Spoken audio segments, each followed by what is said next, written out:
Jerome is coming up, and he's going to blow the house out, but I had to get that in.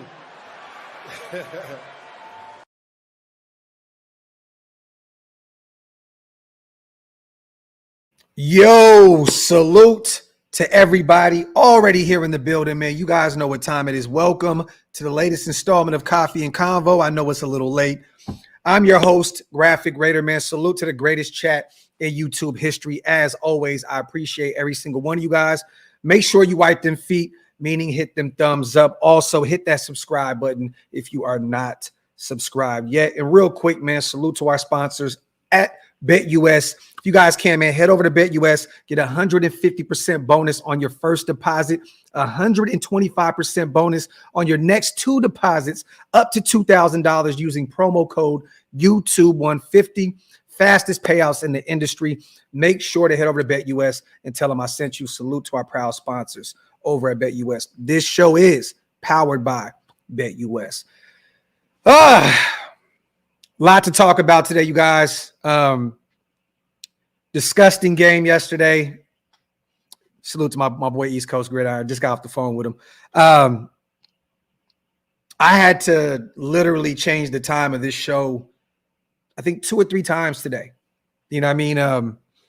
I didn't want to get too emotional and be all over the place, you know what I'm saying, because of how I was feeling when I woke up. So I just said, you know what, go to the gym, get a nice little workout in, get right, you know what I mean, before you hit the screen and before you get with all your people and you get to talking that shit, right? I woke up disgusted, man. I woke up, you know, feeling like, you know, I was kind of sold a PS5 box with bricks in it. If that makes any sense. You know what I'm saying? Like, I feel like I went and bought a PS5 on the streets, opened it up, and 3 or 4 bricks were in that thing.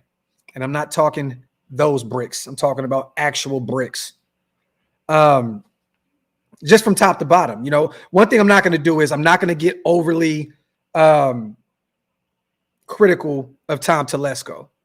You know what I'm saying? Because I love what he did in this year's draft. You know, yes, we did not identify the quarterback, you guys, and it was already going to be a stretch to be able to move up into that top 3 or top 4 to locate a Jaden Daniels who's taking the league by storm.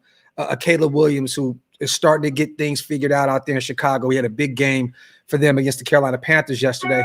I thought with him going to get Brock Bowers at 13 was a phenomenal move. And clearly he's the best player on the offensive side of the ball, and he's clearly a foundational piece moving forward. JPJ, it's not a shocker, you guys, that we've actually started to run the football a lot better back-to-back weeks with JPJ out there helping on the O-line. The run game has gotten better. I think back-to-back weeks now, we put up over 100 yards on the ground, which is phenomenal compared to, you know, the first few weeks where we were struggling mightily to run the football.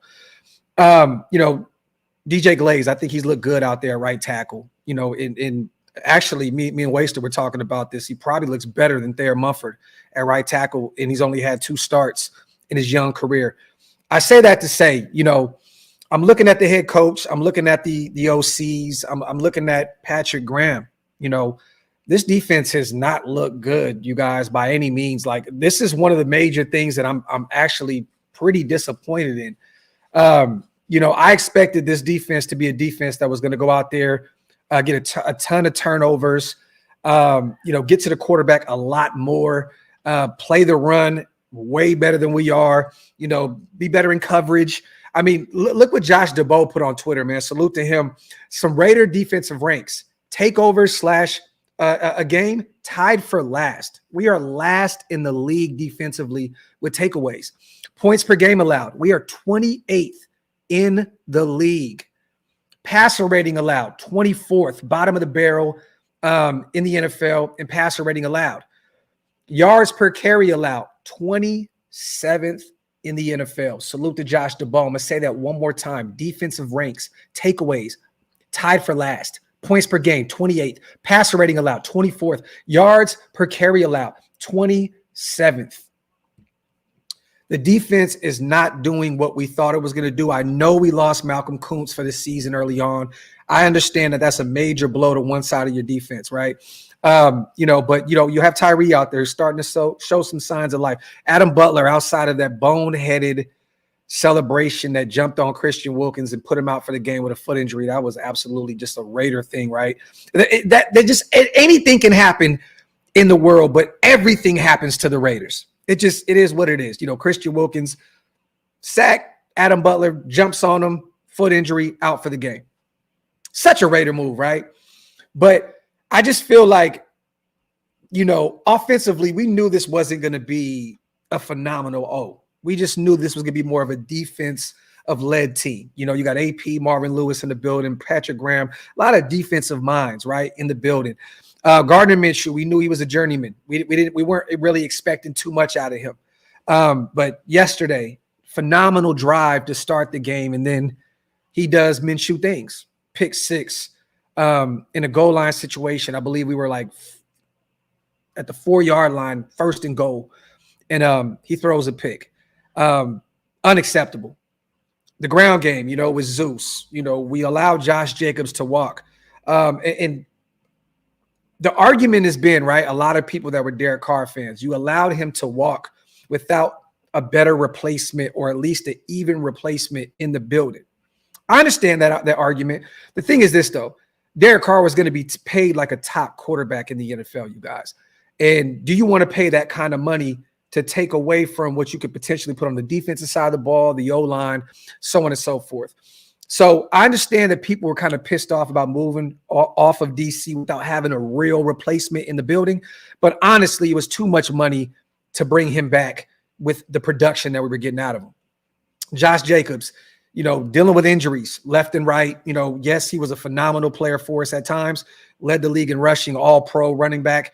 He's doing some pretty good things out there with Green Bay right now as well. But, do you want to pay a running back that kind of money? I thought personally you were putting a lot in Zeus's lap to be the guy this year, and it's clear that he's not the guy. Alexander Mattison is the guy right now, and that says a lot about where we are in terms of the offensive side of the ball. We have a bunch of backup running backs that are literally the running back ones. Yo, I'm live right now. I'm gonna call right back. Salute to my brother Wasted, always calling me when I'm live. But you have a guys, and Alexander Mattison and Zeus, that are probably best suited as running back twos. Those guys are the guys that are we're expecting to run the football down opposing defenses' throats. You make Sincere McCormick and Dylan Lowby active, and we don't get a rep from them at all. You give the ball to Amir Abdullah, a guy that is damn near 40 years old in football years. You know what I'm saying? And don't get me wrong, he had a pretty good game for us. He led us in rushing yards yesterday. He had 5 carries for 42, but he did have a long of 40 yards. So one of those plays, one of those reps was clearly all of the production that he had. But there's just so many question marks surrounding this team right now. You look at Gardner Minshew and Aidan O'Connell, they're clearly number 2 guys. They're not number 1s. It's simple and plain. At this point, I'm okay with having Aidan O'Connell be the guy. And if he struggles, great. It is what it is. It is what it is. You know what I'm saying? Like, who cares? To be honest, we want to see what we have in Aidan. Moving forward, if we lose every single game, Aidan O'Connell needs to be the quarterback. Period, point blank, the end. There should be no more of this back and forth. Minshew, Aidan, Minshew. AP went to his presser today. I don't know. I don't know if he's trying to keep, Pittsburgh off balance, so to speak. But at the end of the day, man, you should just say, look, Aidan O'Connell's the guy moving forward. He's the guy that helped him get the job. He deserves a shot. We already know what Gardner Minshew is at this point. But I'm just saying that to say, a lot of people are blaming Luke Getsy, and rightfully so, right? He has not been able to get the ground game going. A lot of predictable plays on the offensive side of the ball. But I mean, what do you expect in terms of Luke Getsy, you guys, when your head coach, your GM, and whoever's in charge, right? Everybody questions who the hell is truly in charge at this point. What do you expect out of Luke Getsy when you give him Gardner Minshew and Aidan O'Connell and you give him Zamir White and Alexander Mattison, right? People can say, oh, well, you give him Michael Mayer and Brock Bauer. Well, Michael Mayer's out right now. We have no idea what the hell is going on with Michael Mayer at this point. You give him Devante Adams. Well, he's on the way out. And the rumors are swirling right now that he'll be out of here in the next 48 hours. So thank God. Time to move on from Devante. He doesn't want to be here. Get him out of here. Get whatever you can for him and keep it pushing. Whether that's Pittsburgh, New Orleans, the Jets. At this point, I just really don't give a shit. I don't care if we face Devante Adams next week at Allegiant Stadium, which would be absolutely hilarious. But I just don't care anymore. You know what I mean? But the thing is this. There's so many guys that deserve the blame. Not just one. A lot of people want to place the blame on Mark Davis, right? He owns this team. This guy literally took this team from Oakland at the bottom of the barrel in terms of, what the team was worth to one of the top teams in the NFL now in terms of worth. I understand that doesn't mean shit to us because we want a product on the field that can win, but that is a start. That is a start, okay? We're in Vegas. We're a hot commodity, the hottest ticket in town. We have to figure out who is going to be the coach moving forward. Who was going to be the OC? Who was going to be the quarterback? I can't put this all on Luke Getsy. Could you imagine in year one, AP going to Getsy and saying, "You're my OC, and this is what I need you to do. Make Gardner Minshew an all-pro player. Make him a Pro Bowl player. Make him a quarterback that can win 10, 11 games.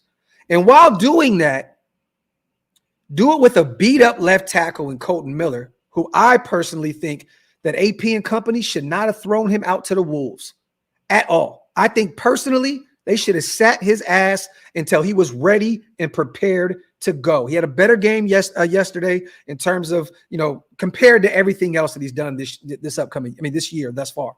But Colton Miller should have been sat. And maybe at this point, Mumford wouldn't have been hurt. Mumford should have been at left tackle. Glaze should have been at right tackle initially. And you move the way you move. You threw Colton Miller in after a shoulder surgery, a real significant shoulder injury. You just throw him out there and hope that he can perform the way he used to perform. It's clear cut, you guys, that Colton Miller is not ready to go here. He's not ready to go. So Luke Getsy's already dealing with Minshew at quarterback or Aidan O'Connell at quarterback. Zamir White and Alexander Madison is 1A, 1B as the running backs. A beat-up O-line, a hurt left tackle, a disgruntled superstar wide receiver that's on the way out, former second-round tight end Michael Mayer, who we have no idea what the hell is going on. All we can do is speculate at this point. Is it truly personal, or does he want to get the hell out of here because of Brock Bowers being in town and taking up all the production at the tight end position? All I'm saying is this. The blame should be placed all over the place. I know a lot of people are blaming Tom Telesco. This is the first 5 games he's been here. This is not the team that he has built. All I can do is be happy as what he's brought to the table thus far. Am I happy about Gardner Minshew being a guy? No. And if you guys want to blame Tom Telesco for that, I'm here for it. I'm cool with that. But the draft class, bringing in a Brock Bowers, bringing in a JPJ, bringing in a DJ Glaze, who are already starting for us right now. Tommy Eichenberg, who got his first look as a starter yesterday, but Divine Diablo out, right? And Luke Masterson out. He's going to be probably a starter for years to come. We got DCAM, who we're waiting on with that hamstring injury. We heard great things about in camp. Excited about him. I'm not going to beat Tom Telesco up too much. But I just think personally, we all were sold a PS5 box with bricks in it.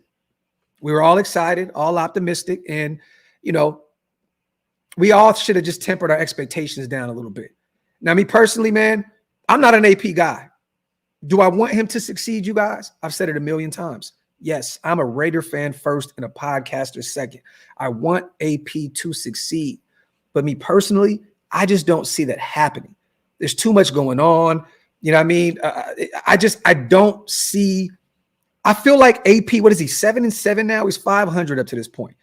I feel like most of those games he's been outcoached. Real talk. And you watched it yesterday. Outcoached. Game management. Using your timeouts in the weirdest places in the world. 3-5. You run the football. We're all saying, okay, cool. We're going to run the football because we're going to go for it on 4th and 2. You punt the football. There's just so many question marks around this. And people can say, oh, that was Getsy. No, that is a collaborative effort, you guys. If you're running on 3rd and 5, Getsy is going to AP and saying, hey, let's run the football. This is 4-down territory. Let's go for it. That was nasty. That was disgusting. You know, I feel like I want AP to win so bad, you guys. I want him to win because he has such the Raider energy. You know what I mean? But I want to be back to being the Raiders, not the Raiders. I want to get back to being the Raiders when Boomer and all those guys, the Raiders. I want to be the Raiders, not the laughing stock of the NFL, not the Raiders, the lowly Raiders. What is it going to take to get back to that? There's a lot of moving parts here. Do we have our head coach, you know, in the building? I know a lot of people try to compare him to Dan Campbell. You guys, this is so far from the truth. Dan Campbell has so much more resume than AP. AP was a head coach at the high school level. He was a linebackers coach for 1 year in the NFL. And I believe he was a assistant coach at ASU and I think a linebackers coach as well, right? Dan Campbell's resume is way more extensive. Time, you know, as a tight ends coach, me and Waster were talking about it. In Tennessee, I believe he was an interim head coach out there in Miami. I don't know. I can go through his resume. I can Wikipedia him and look it up. This is not the same thing here, you guys. We got to stop comparing AP to Dan Campbell because they're both rah-rah guys. This is not that. It's not that. It's not. It's not. You know, Detroit found a way to draft well as well. I was telling Wasted on the phone to get a Jahmyr Gibbs and get a Jack Campbell in the first round back-to-back is phenomenal. To get a J-Mo, who you're still trying to, you know, develop. You got St. Brown over there as well, but you got a bunch of players they drafted well out there. You know, the guys previously did not do a great job by drafting. Tyree Wilson has not gotten it done yet. He hasn't. And I'm not going to go back to previous years where Gruden just absolutely stunted the growth of this organization. We can go across the board with the Abrams of the world, the Damon Arnett's, so on and so forth, the Alex Leatherwoods, blase blah. Detroit thought they had their guy. They were patient with him. He brought an extensive resume with him to Detroit. He had time in the NFL. This is not a guy that was just thrown. AP was giving the head coach job last year, you guys, because he was a rah-rah player type guy. Mark Davis thought in his head, in his heart of hearts, I'm going to give him the job to get through this season so the fan base is happy. Give the fan base what they want. And then he was pressured into keeping him around by his best players, one of them who wants out now. So he made AP the coach last year, the rah-rah guy, to keep the fan base active, buying tickets, so on and so forth. Smart businessman.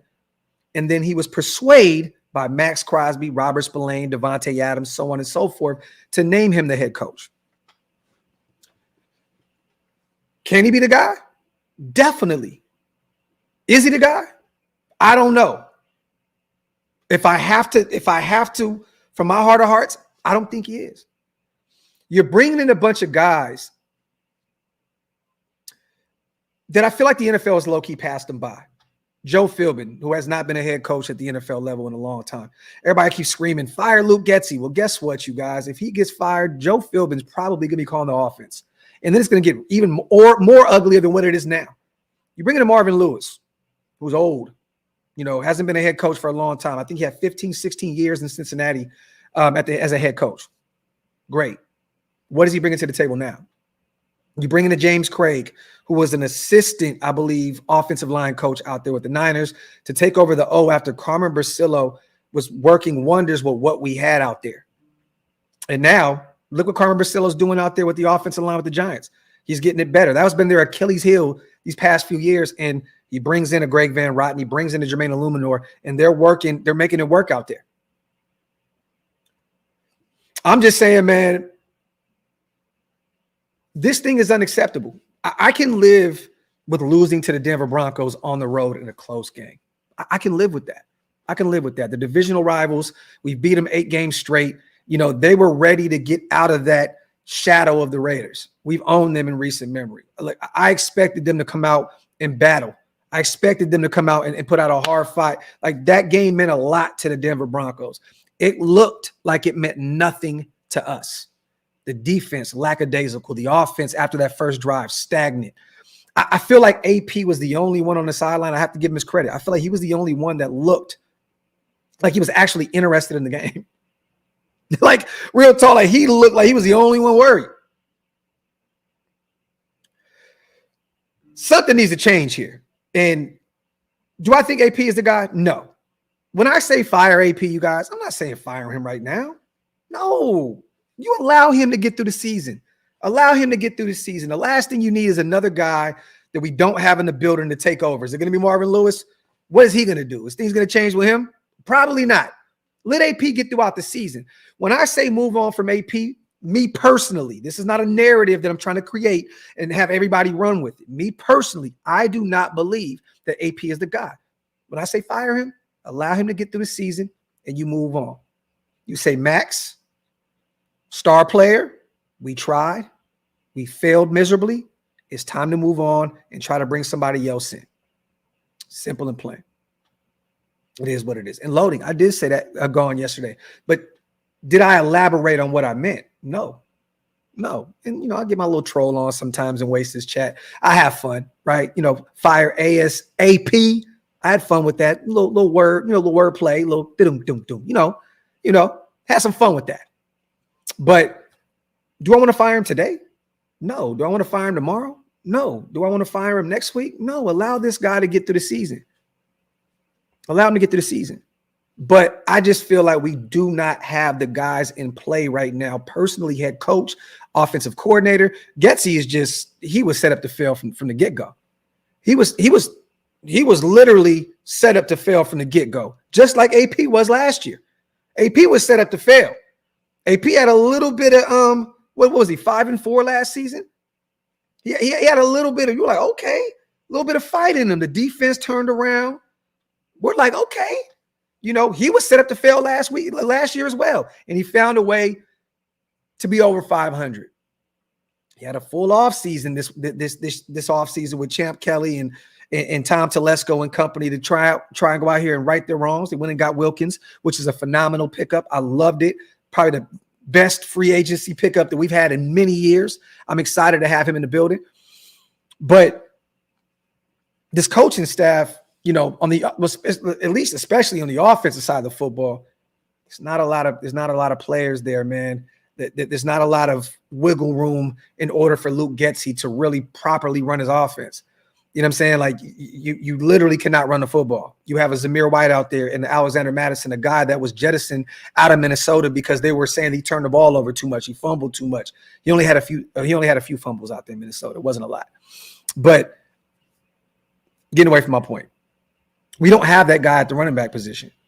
Our guy on the O-line is hurt. Clear cut, hurt. He's hurt. Our best player on the offensive line is hurt. Left tackle, the blind spot man. He's hurt. Everybody calling for Luke Getsy's head. I understand. Everybody's frustrated. It's just like me, right? I just don't think the AP can be the guy. But people feel the same way about Getsy. Everybody has their own opinion on this thing. But he was not set up to succeed this season. And the same people that are saying AP deserves some time, I think that should be the same thing in terms of Luke Getsy. If we're going to say AP deserves a little bit more time to be the guy, we'll allow Luke Getsy to get some players that fit his scheme as well and put him in the best place to succeed. Gardner Minshew's not going to do it. Aidan O'Connell's not going to do it. A hurt Colton Miller's not going to do it. You know what I'm saying? Like, that's not going to get it done. Zamir White's not going to do it. Alexander Madison is not going to do it.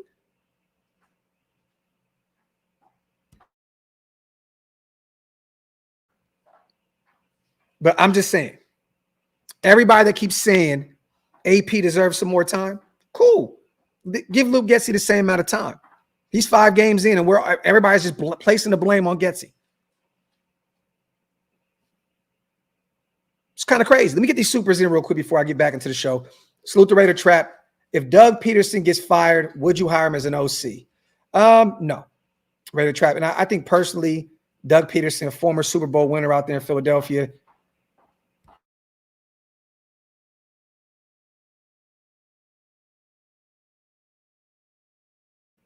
My apologies, guys. I had to help my wife find the keys.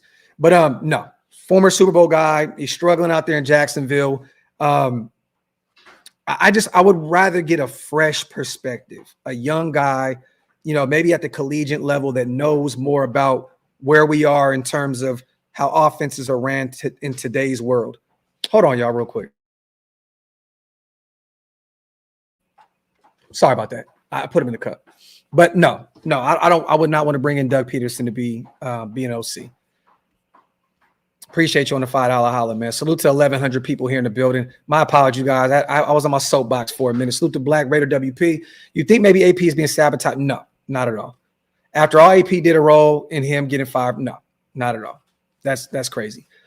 Circles are very small in the NFL. There's no real hatred here. I mean, look, the Chargers hate the Raiders. The Raiders hate the Chargers. Tom Telesco doesn't hate AP. AP doesn't hate Tom Telesco. So no, that could be furthest from the truth. WP. Now maybe Tom Telesco thinks that AP's not the guy, and he has every right to think so, right? And I think after this year is up, we'll see the call. Let me just say that. Salute to the Mokes. I feel like AP, Luke, and Tom knew this was going to be a down evaluation year. Let the year play out, and let's go get our quarterback and O-line this upcoming season. Upcoming off season. Appreciate you, the Mokes, as well on the $5. So, did you see Jordan Show's latest tweet about Tate? Yes, I did. It looks like he'll be out of here shortly. The Raiders are trying to move him in the next 48 hours, and we're still asking for a second-round pick and some. And all these guys, Jordan Schultz included, and all the Ian Rapports, they're saying that teams aren't trying to budge in terms of giving that kind of value up for Devante Adams, especially with the Raiders not trying to take on any of that salary cap in terms of paying Devante Adams this season. Because essentially he's a rental this year, and he's owed, I believe, $14 million moving forward this year. So if you want to get that second and potentially some more, draft capital, maybe a middle round pick, fourth, fifth, you're probably going to have to take on some of that salary. And the Raiders are not trying to do that right now. Salute to Terry. I'd rather lose with the young guy than lose bad with a vet. Terry, you are speaking my language, brother. Facts. At least see what we have with the kid. You know what I mean? So there's no more question marks moving forward. Essentially, you give him 12 games now moving forward. That's pretty much a full season. You see what you got out of Aidan. You say, okay, he's not the guy or he is the guy, but evaluate him moving forward as the guy. And, with Gardner Minshew, man, looking the way he looked yesterday, I do love that he took accountability and said that after that pick six, it was pretty much not in word for word. This wasn't verbatim, but he pretty much understood the philosophy of him being sacked. You know what I mean? And I respect that. Gardner Minshew is a professional booger eating motherfucker, but he's a professional. And I love that about Gardner Minshew. He's just not a good enough quarterback to take us to the next level. Salute to Santana. I like the video, y'all. Appreciate you. Yes, wipe them feet, y'all. Get them thumbs up. Salute to my guy, Santana. Salute to HVAC as well. Okay, I think that was it. Boom. I think I'm caught up, y'all.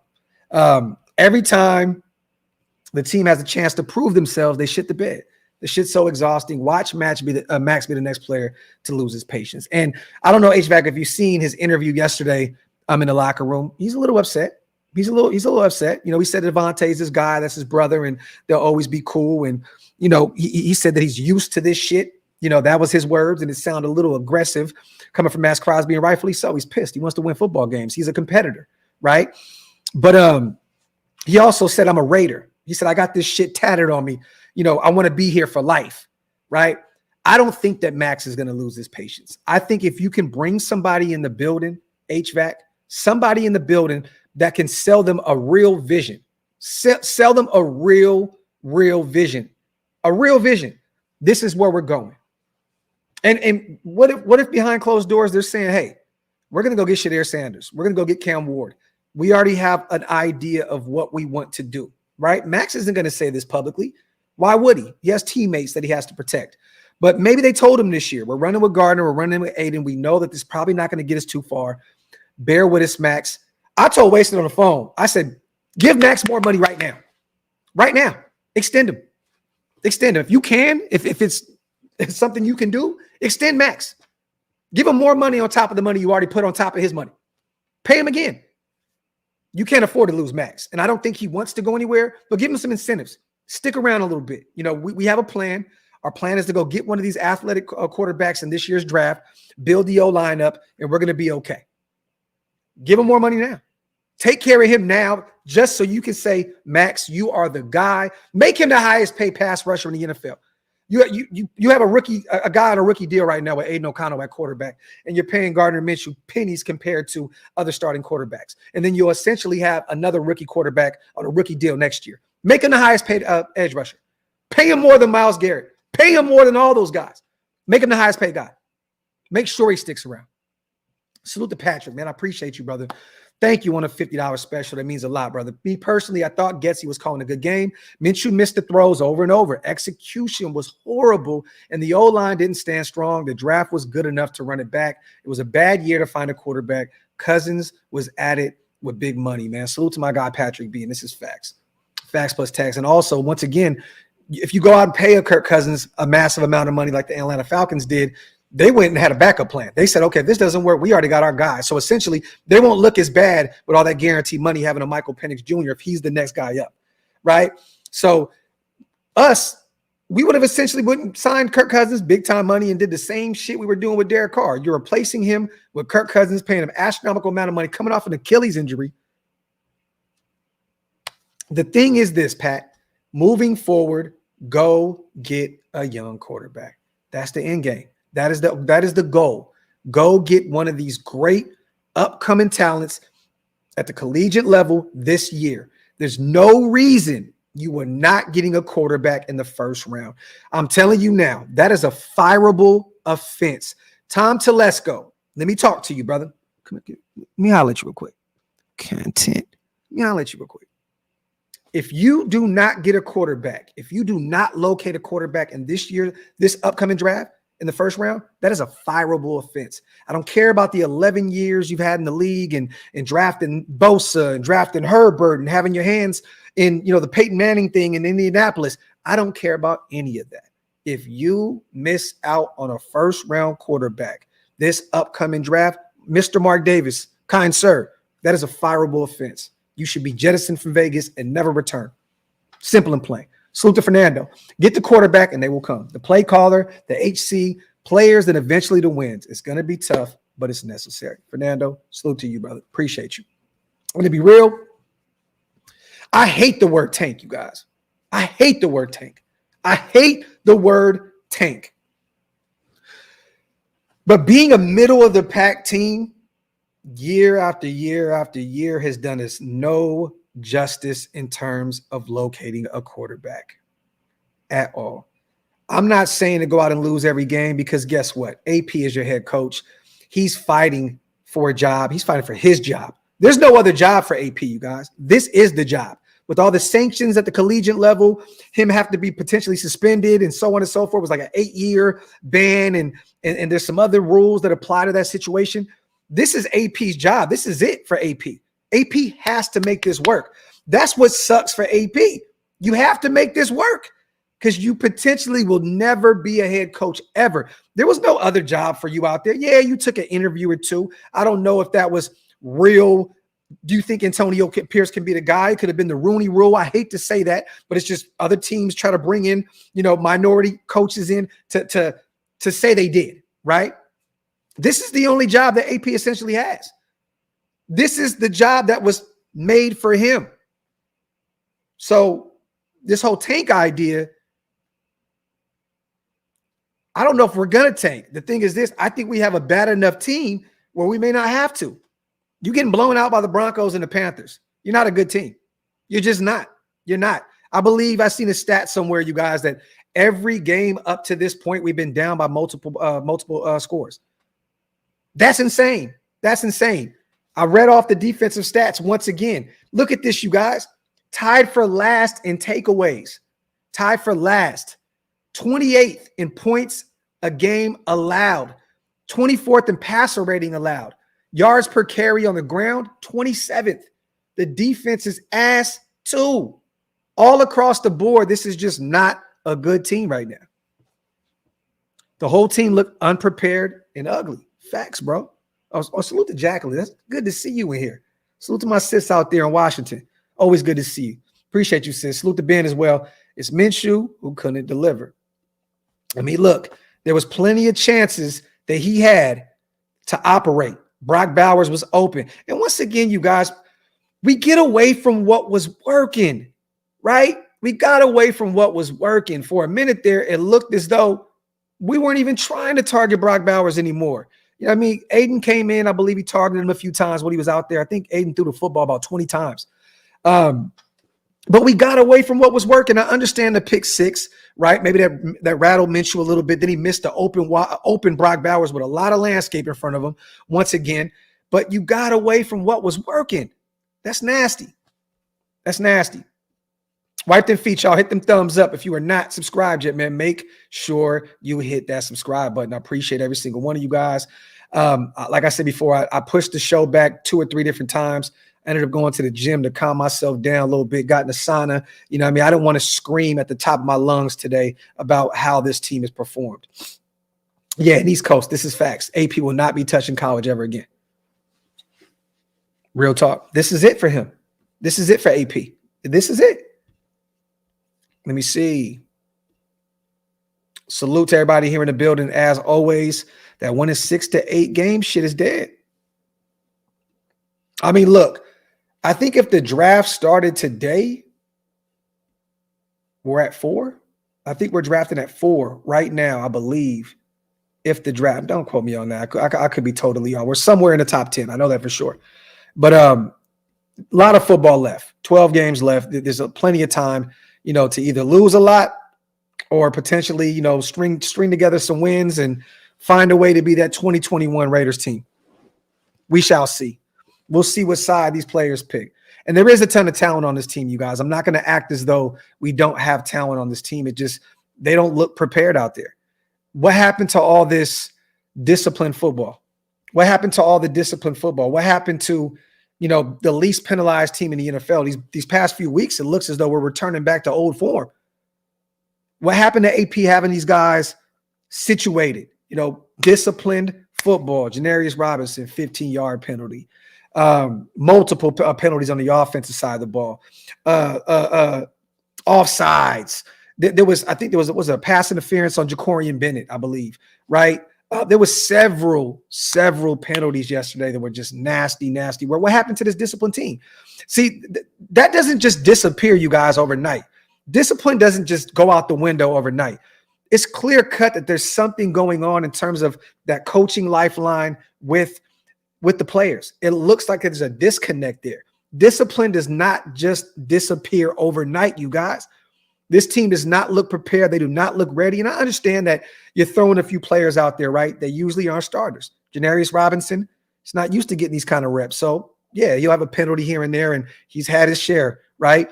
JPJ is going to have some. He's a rookie. Glaze is going to have some. But still, I'm just trying to figure out in terms of this team as a whole, what happened to the discipline? It looks like there's a disconnect in that building, not just the Devante Adams situation, but just everywhere. It looks like there's a disconnect all across the board because, once again, discipline is not thrown out the window overnight. Would you trade Maxx? No, I'm not trading Maxx, period. Albert, thank you for the $5 special. I'm not trading him for anything. Maxx is the heart and soul of this team. I'm not moving him at all. And I understand 2 firsts is phenomenal, but no. He is the engine that makes this thing work. I do not want to give up on one of the potentially greatest Raiders of all time to go out there and get 2 firsts. You already have what it takes to go get you a quarterback. You do. Like, you can move Tay, take that draft capital, package it up, and you can move up in this year's draft. You can use future firsts to move up. You do not need to move Maxx to secure more draft capital. No. Keep Maxx in the building. He is a Raider through and through. I don't know what tone you're trying to set moving a Maxx Crosby potentially. That is nasty work. You know, Devante asked out. If Maxx asks out, that's a different situation. If you can get 2 picks for Maxx because he wants to get out, he's tired of losing, I respect that. But no, you don't move him just because you're trying to figure out, you know, and to be honest, I don't think Telesco is going to do that anyway. Look what he did in recent memory with the Chargers. Kept Khalil Mack over there, kept Bosa. After year, people were saying move him. You know, he stuck with him, injuries and everything. Right. I think that Tom Telesco values edge rushers and high-end superstar edge rushers at that. So I don't see that happening. Every other coach gets to bring in their own quarterback except for AP. Who's his quarterback? If it's Jaden Daniels, bro, it takes 2 to tangle, dog. It takes 2. You don't think that Tom Telesco didn't make the proper calls to see if he can go get Jaden Daniels was his quarterback. But guess what? The Commanders were sitting there at 2, salivating, waiting for Jaden Daniels to be there if Caleb wasn't off the board. It takes 2 to tango, brother. If you think for once that the Commanders were going to move off that pick with the new head coach, Dan Quinn, who's been to the Super Bowl before as a head coach, lost, but's been there. If you think that he's been in playoffs year after year after year as a defensive coordinator with the Cowboys, he's had a ton of success at the NFL level. If you think for once the Commanders were going to move off of 2 to locate their quarterback of the future with Cliff Kingsbury, a guy that's won as well at the NFL level as a coordinator, he's 4-1 right now, right? Didn't really have a great tenure in Arizona by any means, but I'm just stating these guys were going all in to win now, and look at them, they're 4-1. Let's not act as though, and I don't want to hear that, because I don't want to do that shit, bro, because I know what you're alluding to, and that could not be, that's furthest from the truth. Let's get away from that shit, man. We cannot throw that into the universe. No, his quarterback was a top 3 pick in the NFL draft.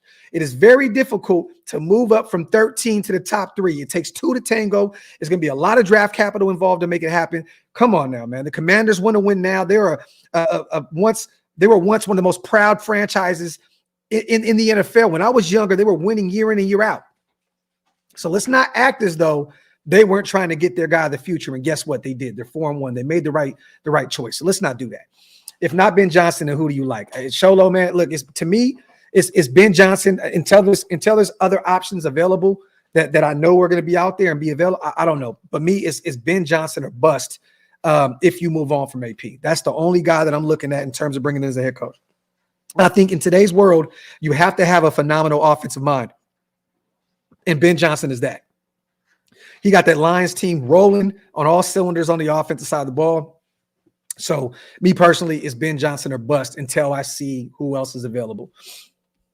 Salute the ties. Yeah, at 12 men on the field, Steven, multiple times. That is unacceptable. Whose fault is that, y'all? Whose fault is that? We can't blame our coach for multiple penalties of the same 12 players on the field back to back. Come on, man. If you're going to place the blame, let's place the blame all over the place where everybody deserves their piece of the pie. I've seen people on Twitter saying this is not AP's fault. This is like he has no fault in this. Dog, I am 40 years old. The way I grew up, it all started with the head coach and the quarterback, the most 2 valuable positions in the NFL, the head coach and the quarterback. Simple and plain. What's wrong with giving the criticism to the 2 most important positions in football? Now, has Getsy been great? No. Kill him too. But as long as you're killing everybody who deserves it, I'm here for it. Salute the tie. Give every draft pick up for the number 1 pick overall to get the best quarterback. Who cares about the rest of the draft? Get a more cerebral OC and in some way bring back Brasillo for the love of God. He ain't going anywhere. He's up there with the Giants now, and he got those guys, looking pretty good these past few weeks. Salute to my brother Ty in the building, man. I love that. I would love to have the number 1 pick, but I don't see that happening, man. I think Carolina, they're going to move on from their young pup, Bryce Young, and they're going to go identify the quarterback at 1. Salute to Patrick B. Tommy Telesco is very good at drafting quarterbacks in round 1. He has always figured out his quarterback, so this offense will look very different. I agree. I think it's going to look definitely different next year. And look, I can't be one of those people that says he's great at identifying quarterbacks, right? I can't. Yes, Justin Herbert fell right into his lap. Yes, he had some type of, say in terms of, well, let me say he didn't really have any say. Peyton Manning fell into their lap too over there, number 1 with the Colts. So I have to disagree with you in a sense with that because it's been kind of easy to make those decisions, right? But some teams may have passed though, Patrick. So you do have to give Tom Telesco his flowers for taking Herbert there because some other team had said, nah, Herbert's not the guy. He's not going to get it done at the next level. So hey, I hear you, brother. Salute to Patrick B, my dog. Salute to everybody here, man. We got 1,400 people. This is Hangover Monday. I hate doing these shows. I absolutely hate it, y'all. I love doing Victory Mondays. These are the worst shows for me in the goddamn world, man. Salute to everybody here enjoying the misery with me here as a family. Salute to Taino, my dog, man. Watch it for the beginning. Salute Graphk, my bro. Taino, my boy in real life. Salute to you, brother. Appreciate you for being here with me. Spencer Rattler for Adams, no. And the problem with this is, we had a chance to go get Rattler. This is the thing that it's kind of grinding my gears, so to speak. People are saying go get Spencer Rattler. You could have got him in a draft. You passed on him. You know, people are saying, "Oh, go get Russ. Go get Russ from Pittsburgh. You know, it's Fields' job." Well, you could have had Russell Wilson in the offseason for $1 million. Like, this is the shit that I be talking about, y'all. Like, if you don't know if you have the right quarterback, why not go bring in a Russell Wilson for $1 million? Bring him in there with Aidan. Bring him in there with Minshew even. I don't give a shit if you paid $15 million for Minshew and paid $1 million for Russell Wilson. You know, Broncos are still paying a shit ton of money. If you really, truly wanted him, you could have got him for nothing. Next to nothing. Now people are screaming to go potentially trade Tay there and bring in Russell Wilson in a draft pick. We could have either one of those guys.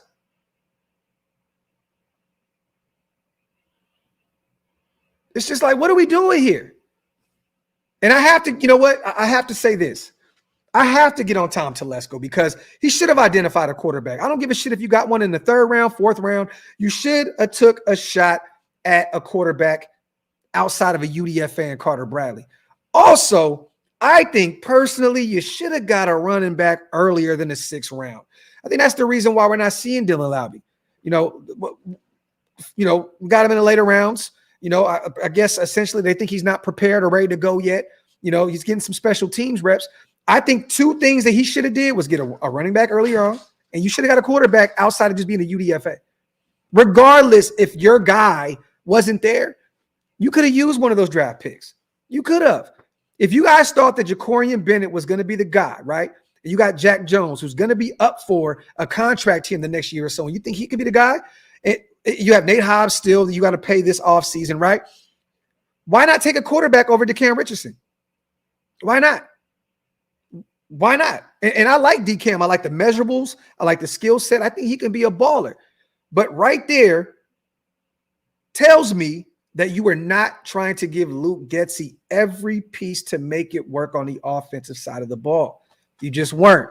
Yes, you went and got JPJ, Brock Bowers, and Glaze. I think you hit it out the park those first 3 rounds. But the thing is, you need skill set players, right? You got Tay, you got other guys, but you need a running back outside of a Zamir White, who clearly doesn't fit the scheme that we're running. And you have Alexander Madison, who is pretty much essentially a career running back too. Kung Lao says, when are we going to start blaming Mark Davis? I mean, what are we going to blame him for? This team was bad before he got here. It's bad while he was here. It's probably going to be, we're going to have some bad years essentially when he leaves. Look, his job, Kung Lao, is to put asses in seats and to make this thing sustainable financially. And he did that. I put this on Twitter. You know what Mark Davis did, y'all? He turned a zip into a QP. He turned a QP into a pound. He turned a pound into 1,000 dispensaries across the globe. That's what he did. He made the trap boom. Mark doing what he's supposed to do. Getting money. Tickets cost the most in the NFL.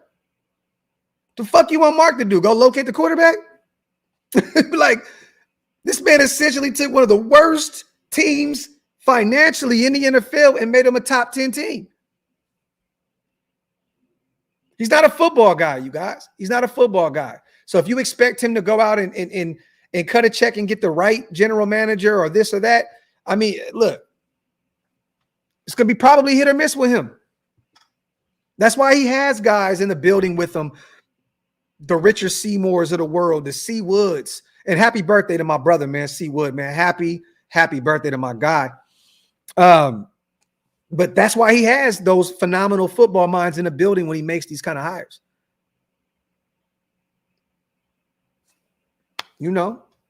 But hey, man, I'm not going to beat up, Mark Davis for having a trap boom like the way he is. Trap booming for Mark Davis. Shit, man. Salute to Santana. Being a fan of a team, for real, these moments don't move. Your love for the team a bit sucks, but it's Raiders till a motherfucking die. Salute to my dude and salute to all the real. Well, Santana, I appreciate you, brother. And look, bro, we're all fans. That fandom's not going to go anywhere, Santana. I love this team, and I will forever love this team. Like, forever. Like, that's not going to go anywhere. But, we have the right to be tired of this shit, and that's where we are. That's where we are. Like I said before, I can live with a close loss to the Denver Broncos on the road. A team that its defense has been number 2 in the league up to this point. Phenomenal defense. I can live with a close loss on the road. I can't live with a potentially being up 17-3, and you're going to have Bo Nix go out there and throw the football all over the place where he's made mistake after mistake after mistake this season. I can't live with the fact that we throw a pick 6 with Gardner Minshew. You're throwing the football with Gardner Minshew, and this is all on Luke Getsy here. You're throwing the football with with Gardner Minshew, a fucking turnover machine on a 4-yard line when all you have to do is run the football. Essentially, to me, you're in 4-down territory. Go out there and run the ball 4 times. If you can't get 4 yards on 4 tries, you absolutely fucking suck. I understand the play call looked good, right? But you have Gardner Minshew as the quarterback that has to make the play happen. That's why everybody keeps saying, "Oh, it was a great play. It was a great play." Yeah, it was. If Minshew was not your quarterback, run the fucking ball. And exactly, K-Smooth. And Madison has looked phenomenal on goal line situations all year long. What does he have? 3-4 touchdowns now? He's looked phenomenal. I've been saying get Russ since the offseason. Ty, man, look, I'm not a Russ guy at all. But I seen what was coming with this situation, and we don't know what Russ is at this point. He's been dealing with a hamstring injury, I believe, or a calf injury with the Steelers. He hasn't played it down yet. We don't know who he is. He could be the same Russ that was out there in Denver. We don't know who he was. But I was willing to give it a shot because I knew with Gardner Minshew and Aidan O'Connell, this quarterback room was going to be very questionable at the bare minimum. So I hear you, Ty. Salute the bully face as well on the $5 special. I appreciate every single one of you guys here in the building. As always, man, 1,400 people rocking strong. Do me a favor, y'all. Wipe them feet, hit them thumbs up. And if you're not subscribed yet, man, make sure you hit that subscribe button. Hangover Monday is here. Kung Lao is right. Mark is getting paid while the fan base suffers. There's zero winning spirit from the top down. Still Raider Nation for life. Hey, man, we're still showing up. We're still showing up. Vegas, still selling out hotels. Until there's a plan in motion, Bully Face, where everybody in the nation says, you know what, we're going to come together and we're going to boycott this shit. What do you expect? Nothing's going to change. Nothing's going to change. And even if we did boycott, what the fuck else is going to happen? All that stadium is going to do is sell out with the other team's fans. Mark is in a pretty spot in terms of finances, bro. If we don't show up, the other team's fans are going to show up. It truly does not matter at this point. Bro, Mark is he's literally a walking money machine. Real shit.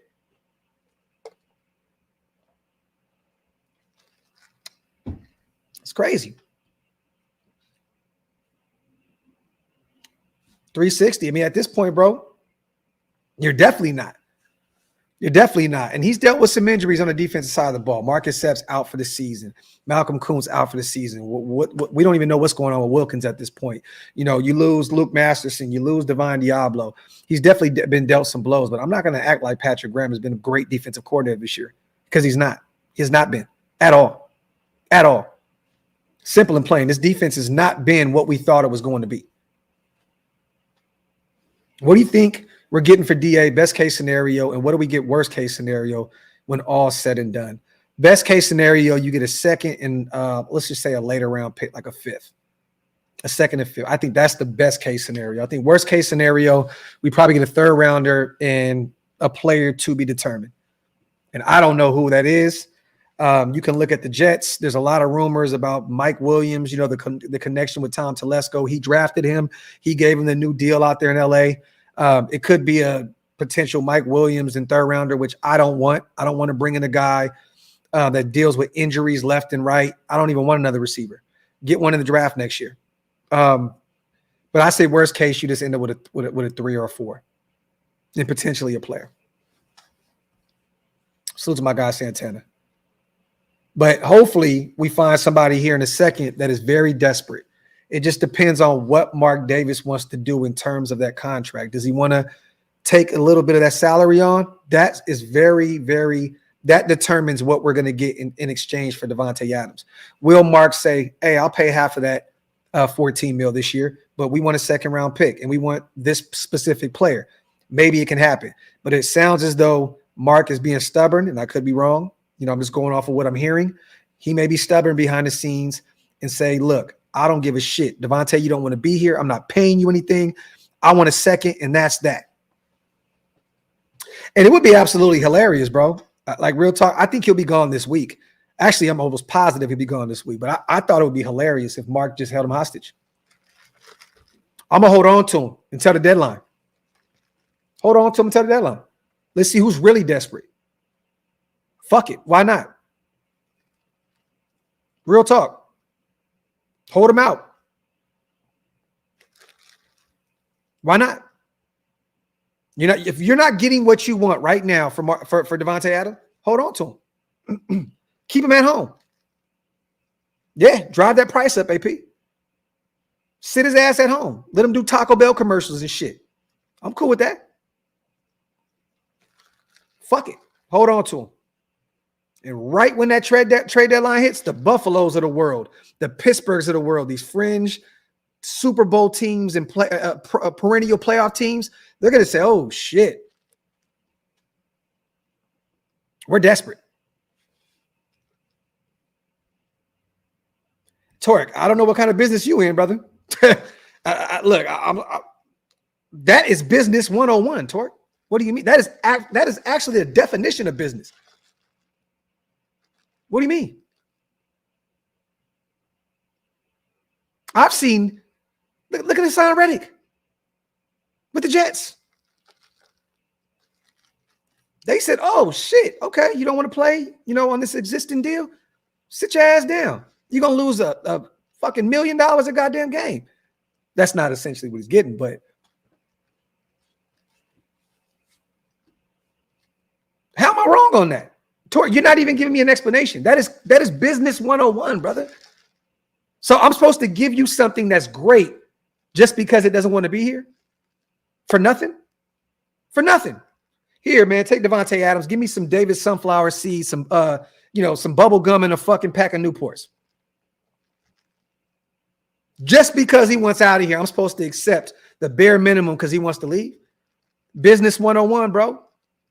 You gave up a lot to go get him. You gave up a first and a second round pick. Meet me halfway. You ain't gonna give me a first, give me a second. Meet me halfway.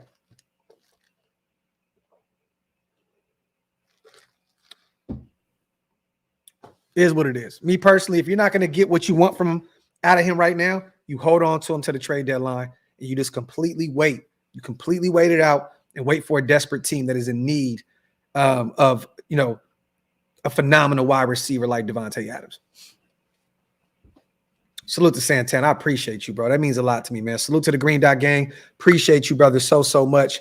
Yeah, man. Hey, salute to the Green Dot Gang. Salute to everybody that's been rocking. When we lose, man, we lose a lot of members, bro. Like, real. We went from having an insane amount of members to cut damn near more than in half. You know what I mean? So I just appreciate everybody, man, that gifts these memberships, man. Salute to the Green Dot Gang and salute to everybody that's still rocking with me in terms of the members. I appreciate every single one of you guys. You already know, man, losing is definitely bad for business. You know what I'm saying? So, I appreciate everybody that's still rocking with me and shit like that, man. Appreciate you.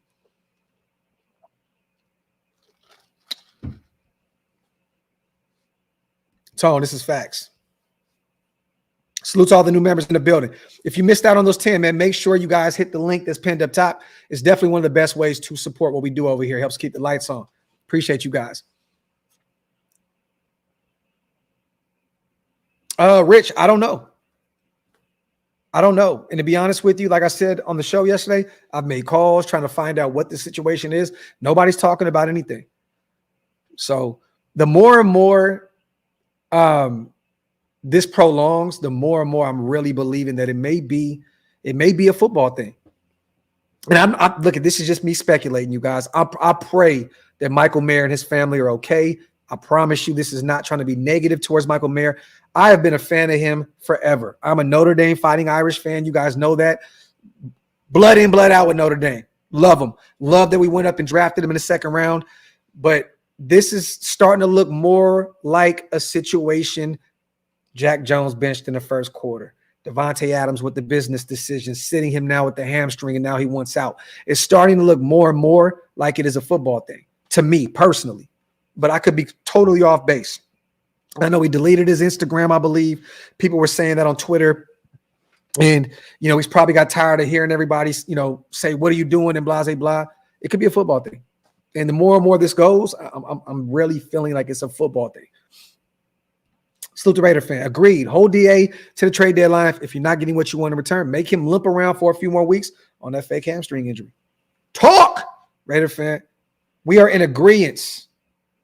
Defend the shield, and I appreciate you, brother. That means a lot. Been a fan, been a member for almost 3 years. I appreciate you, bro. That means a lot, man. Salute to you, bro. AP as well. Salute to all the Green Dot gang here in the building. I appreciate you guys. My brother Hug D's is in the building as well. My dog.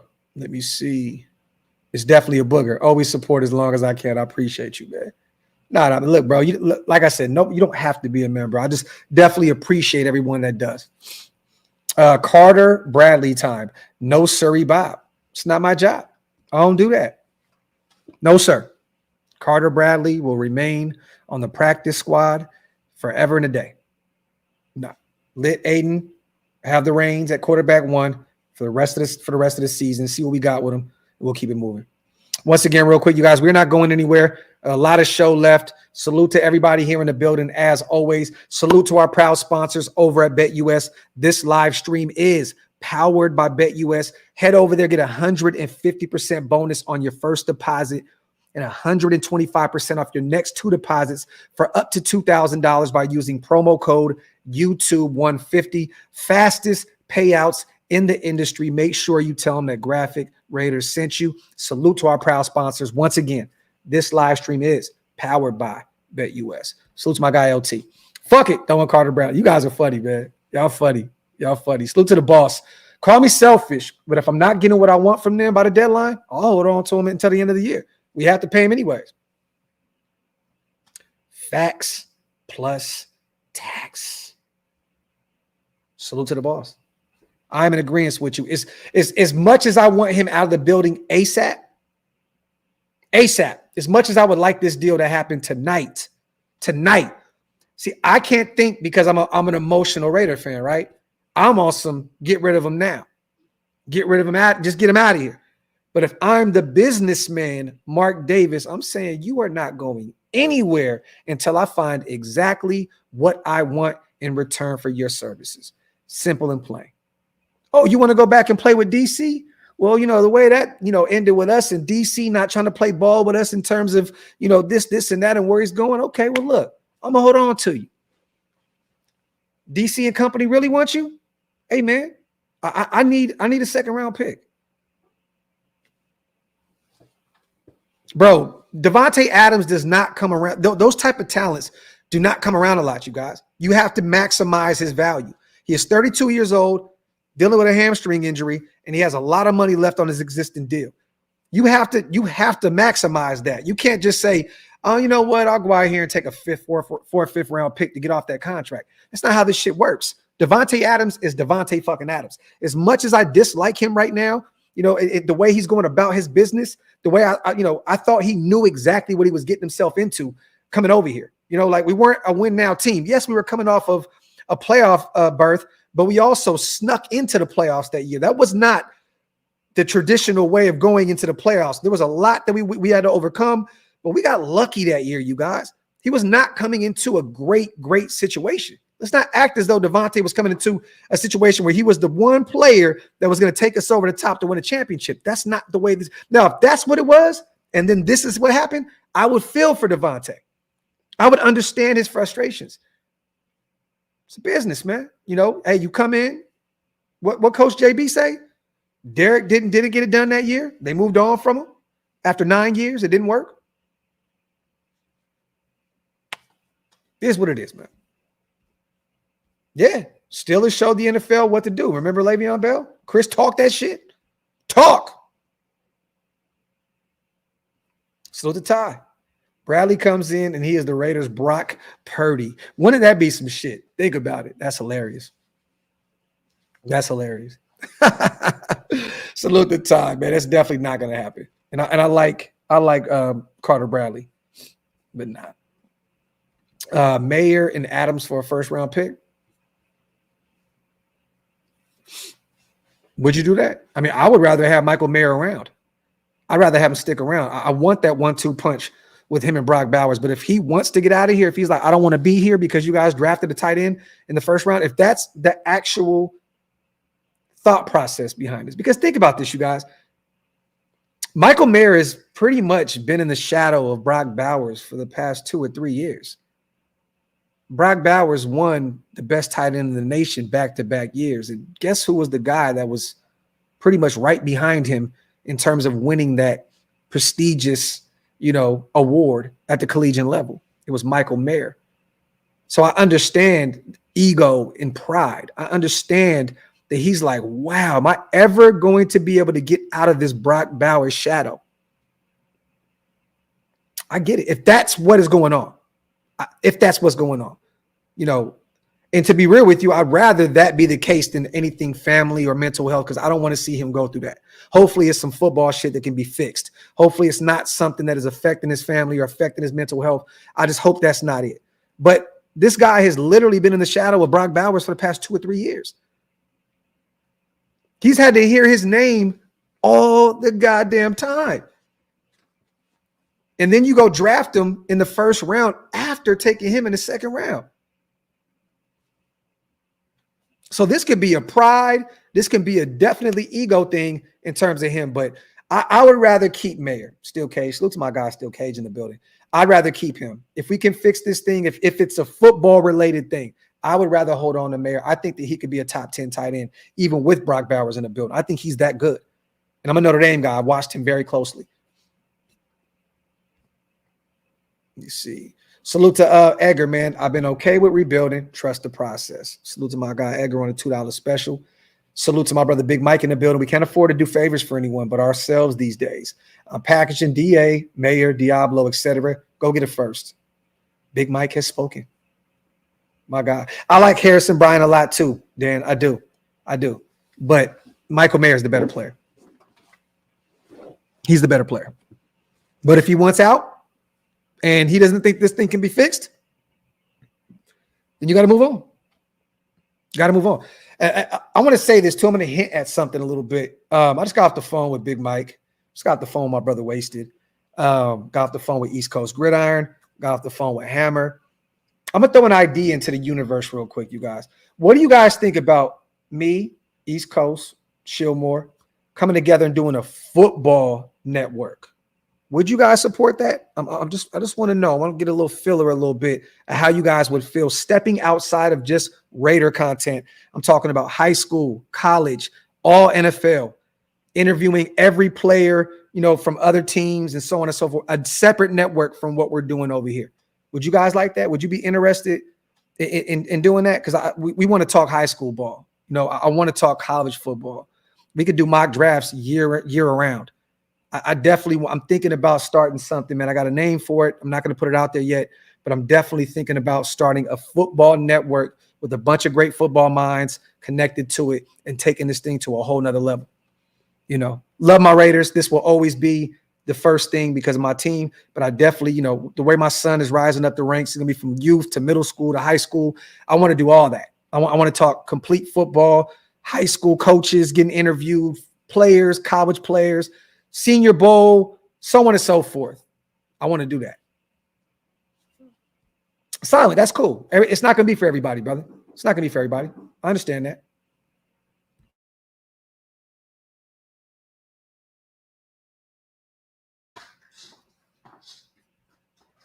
AP, I like that. Contributed here. Appreciate you, man.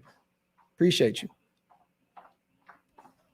Hey man, look, I'm a football fan. I'm a Raider fan first, but I'm a football fan. I love the game and definitely want to talk about everything football. But I'll get back to the lecture at hand. You know what I'm saying? It was a disgusting loss, you guys. You know what I mean? And I watched Antonio Pierce's presser today. There was nothing really there. Actually, I'm kind of about to just get away from the pressers as a whole. You're not really getting any information. It's kind of just, political, quick answers, quick responses. I didn't really take anything out of that conversation. I just know that AP looked a little defeated.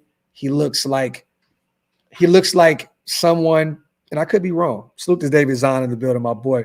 I could be wrong, but he looks defeated, man. He looks like a guy that is one of the only people that's fighting for this organization right now. And that's why I have to give AP his flowers as well. But the thing is, I still believe he's in over his head. I think he's in over his head because I think he's sitting here and saying, where's the disconnect at? Where's the disconnect at? You know what I mean? When you got players that look like they don't even want to be out there, it's nasty work.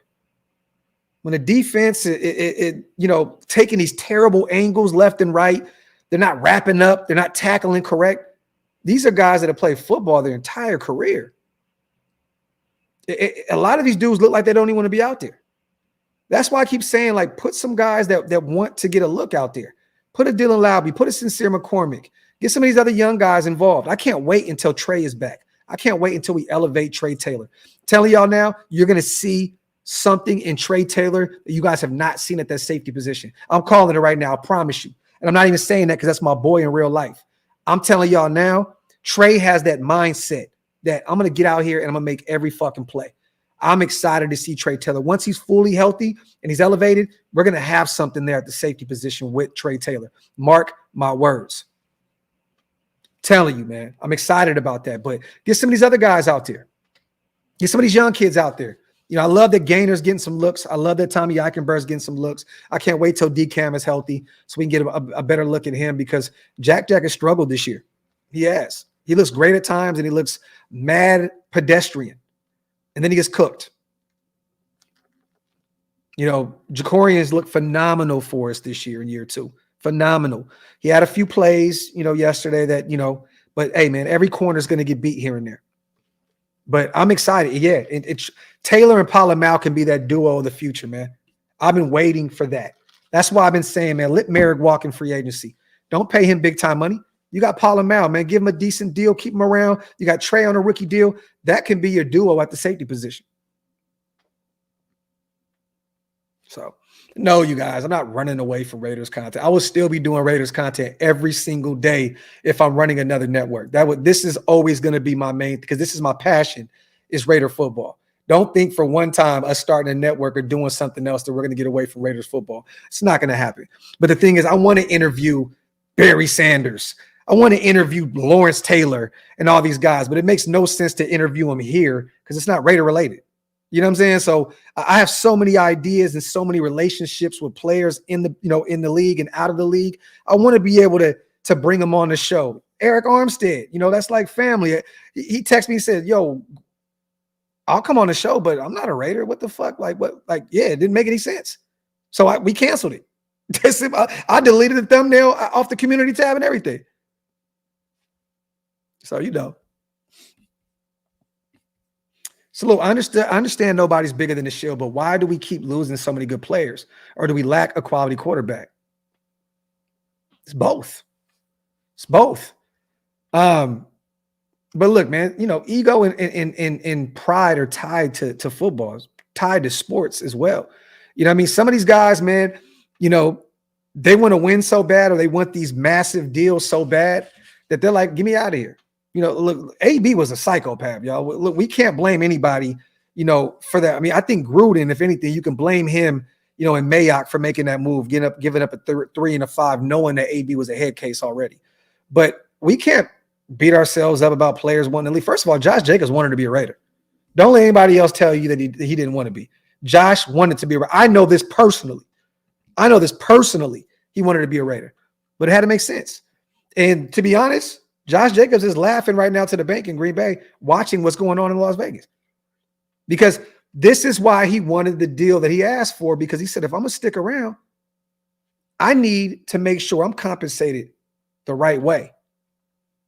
There was a deal in play for him. He said, okay, I'll take that. Go give me a quarterback. Tom Telesco. No. Okay. Fuck it then. I'm out. You want me to take a hometown discount for roughly $8 million a season, but you can't tell me that you're going to go get a quarterback? Oh, nah. Oh, nah. Oh, nah. Bro, you think that Josh Jacobs wanted to come back and get ran to the ground for not every single penny he can get? Bro, he knew at time. Oh, you're not going to get a quarterback? Oh, shit. So you mean to tell me I'm about to run the football probably fucking 90 times a game? I'm going to need a nice chunk of change for that. I'm going to need some doughy for that. Tom said no. Rightfully so. Hey, you don't want to pay running backs? And I'm one of the people that don't want to pay running backs. But this is what happens sometimes when you don't, it is what it is. You hit, you miss. And right now, it looks like we missed because we can't run the football.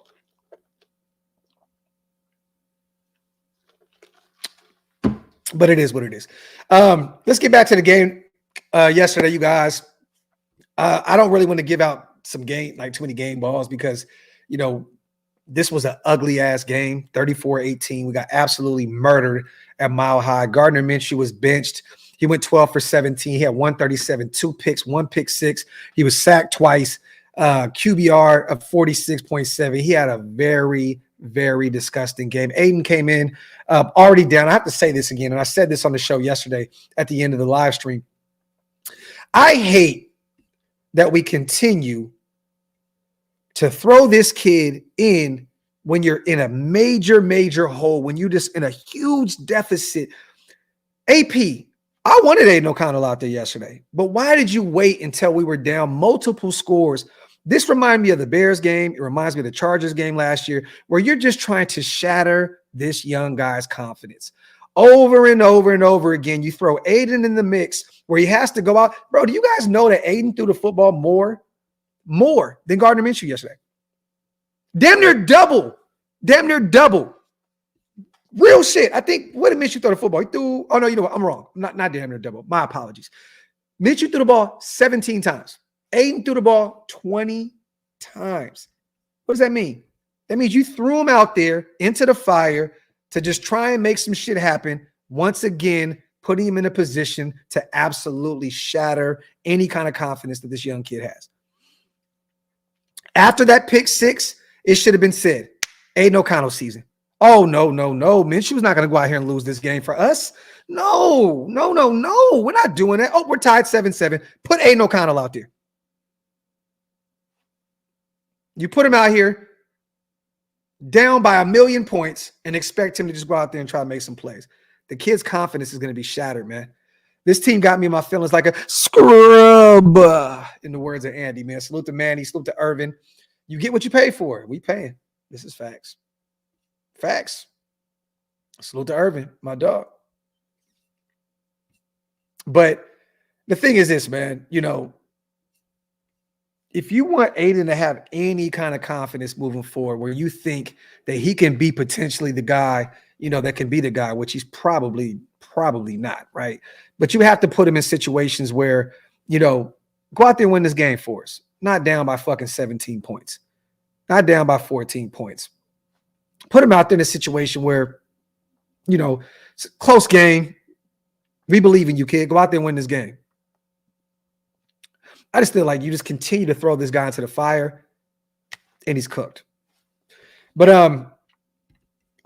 it wasn't a great game. If I had to give any game balls yesterday, I'll give a few. We had over 100 yards on the ground. We had 115, averaged 4.6 yards a carry, which was good. We had a touchdown on the ground as well.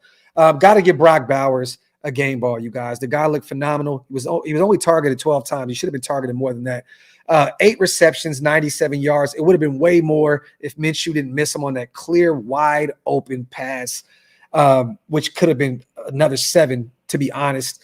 But he had 8 receptions for 97 yards. He had a touchdown. He averaged 12.1 a clip. He had a long of 57. I give Brock Bowers definitely a game ball yesterday. You know what? I'm going to give the old man Rivers a game ball. I'm going to give Amir Abdullah one. 5 carries for 42 yards. He had a touchdown. Definitely helped that ground game. Without him, you don't go over 100 yards rushing. He had a long of 40 by himself. I mean, that puts us down there around the 80 mark in terms of rushing without that one attempt. So outside of that, you give Maxx one. You know, he had two sacks. Before Christian Wilkins went out, he was about to ball out as well. I want to give him one, but I can't because he missed the majority of the game. So Maxx Crosby, give him a game ball.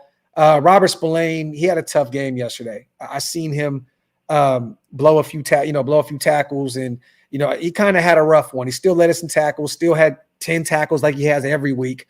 It seems like he's always in a multiple tackles department every week in and week out. But not too many guys that you can really look at that had great games. Give Maxx one, give Brock Bowers one, and give Amir Abdullah one. Why not? Other than that, nothing really to see here in terms of that.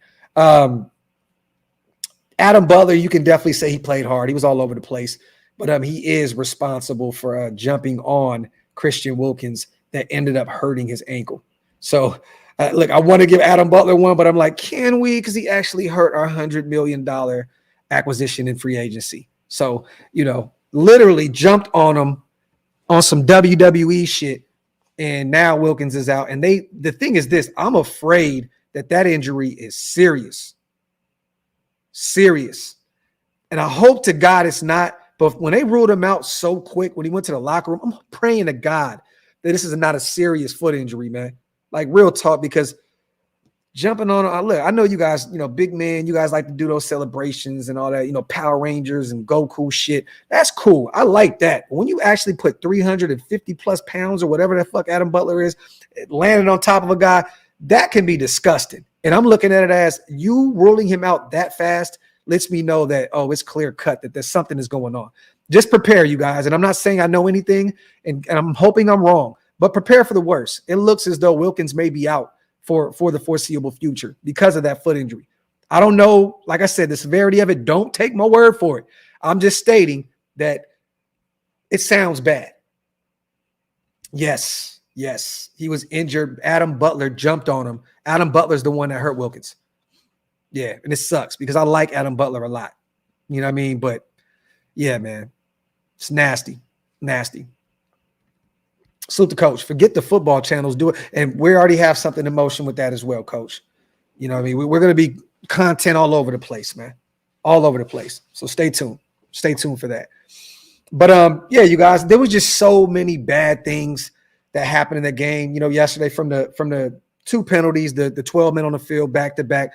What happened to this discipline that we were talking about all off season from last year? The injury to Wilkins, which was just insane after a celebration. That's crazy. The Janarius Robinson 15-yard penalty that put the Denver Broncos in prime real estate to get an additional 3 points before the half, put them at 13-10. And next thing you know, they just went out there and absolutely destroyed us in the second half. Then we just completely lost it. Everything changed. Everything changed with that pick six. The team looked differently, and you wouldn't even have thought that the game was tied at that point. Everything changed.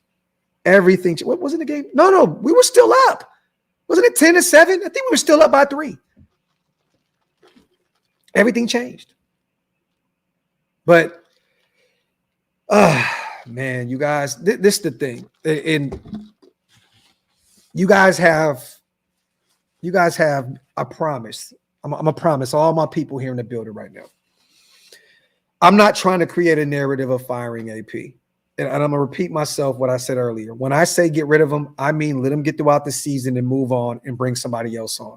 This is not me saying fire him right now, get rid of him.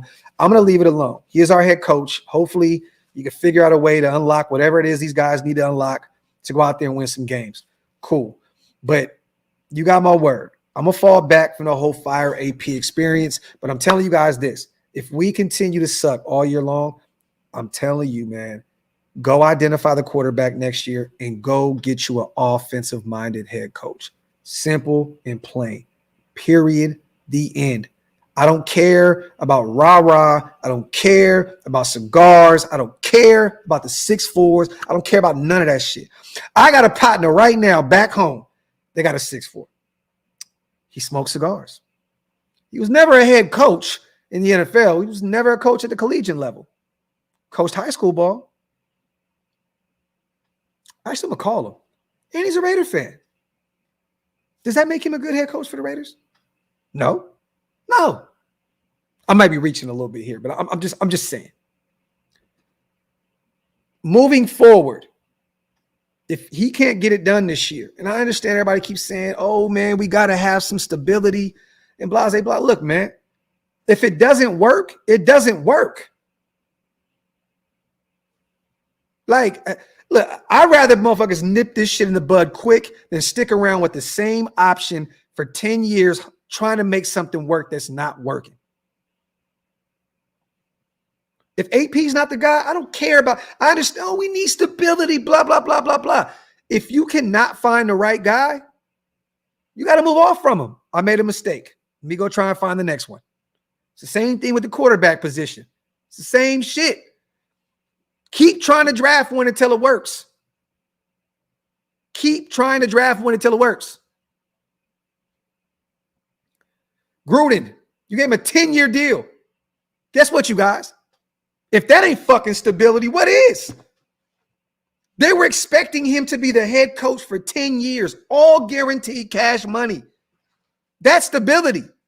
And then he did some boneheaded shit, and he's no longer here with us. Okay? We tried the stability thing. Like, I'm just saying, if this is not going to work this season, move off. Move off. Go find you a great offensive-minded head coach. Me specifically, I would love to have Ben Johnson as our head coach. I think he can be the next guy that can move forward and be that next Andy Reid type offensive genius. I think he could be the next Sean McVay. He could be that guy. I could be totally wrong, but I'm willing to take a flyer on him because I've seen what he has done. I haven't seen what AP has done. All this shit y'all saying, let him. He's still learning. Bro, we are the Raiders, dog. We are the Raiders. Y'all want a coach to learn on the fly? The fuck are we doing here? We're not the Jacksonville Jaguars. Sorry, East Coast. We're not the Carolina Panthers. We are a once proud organization that's won 3 championships. He's learning. What the fuck are we talking about? We're the Raiders, man. We ain't got no time to be having a guy learn on the fly. What the fuck are we doing here? At least learn. Bro, that's the stupidest shit that I've seen on Twitter all fucking day long. He's learning, bro. He's learning. He's learning on the job. That's a fucking problem. This is football at the highest level. Learning. What the fuck are we doing here? Last I checked, we're the Raiders, man. We got 3 championships under our belt. We've been to multiple Super Bowls. It's been a long time since we've been successful. But just let them learn on the fly. Hey, you know what, you guys? Keep that same energy for Tyree Wilson then.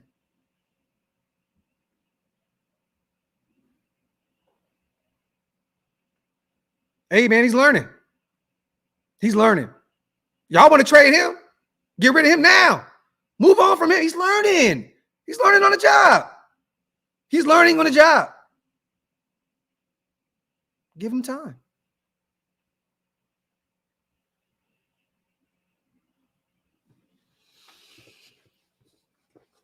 Get a few questions in, y'all, before we get out of here. Salute to everybody here in the building. As always, I appreciate every single one of you guys.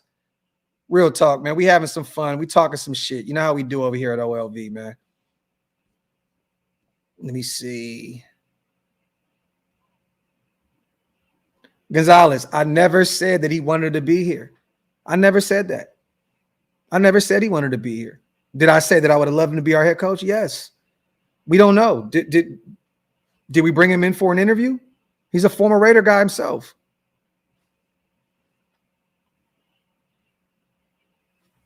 I don't know. Did we try to provide him with an interview to see if, we don't know that. Last I checked, no. Now, let me tell you this, Gonzalez. If you have a top 10 pick and there's a slew of quarterbacks coming out this year, you don't think that Ben Johnson is going to look at us and say, ooh, I like the option here. I can go get my guy. I can develop him the way I need to develop him. You don't think that he would look our way? Think of it like this. Carolina has a new head coach already. The offensive coordinator, Canellas, whatever you say his name, that came over from Tampa Bay, right? They have a new head coach. They're going to need a quarterback, right? It's year one. The way their ownership is, I don't think that Ben Johnson will want a chance going over to Carolina, how unstable that organization is, right? So you keep an eye on the Chicago Bears. They're 3-2 right now. They have Caleb Williams. That is a name to keep an eye on for Ben Johnson. If they move on from their coach, he may say, hey, man, I got Caleb Williams over there. I can help develop him. He can run my offense. That is a team to keep an eye on for Ben Johnson. But you look at some of these other teams that are really bad teams right now. Jacksonville, do you think that Ben Johnson wants to go down there and try and save Trevor Lawrence potentially? I don't know. Do they use a top 10 pick on a quarterback with Trevor Lawrence out there? I don't think so. So does he go to Jacksonville? I don't think so. Another poorly ran franchise. Sorry, East Coast. We can go through the list of teams. We can continue to go down this list. If we have a top 10 pick and our Tom Telesco says Ben Johnson, we're going to get a quarterback. You don't think that Ben Johnson wouldn't think about coming to the Raiders? Las Vegas, no state tax, all the Brock Bowers of the world. I mean, that's his Sam Laporta now. You don't think that he can make this work? Yes, he's definitely going to be a hot commodity out there. And I'm not saying we're the only team that could potentially bring him in. There could be potential other teams. I'm just saying you look at the QB needy teams around the NFL and you think, man, we already have some players. Look at the way Detroit's team is structured compared to ours. Aidan Hutchinson, Maxx Crosby. Okay. You look at Brock Bowers, Sam Laporta, right? You look at, let's just say JMO, the speedster. You got Trey Tucker, right? Now, we don't have a Jahmyr Gibbs. We don't have a David Montgomery. I understand that. We need to get a running back, and he'll probably end up finding that. All I'm saying is there's a lot of pieces there that look very familiar to what he already has in terms of his offense in Detroit. That's all I'm saying. So, got Christian Wilkins, Cam. There you go. A great defensive tackle there as well.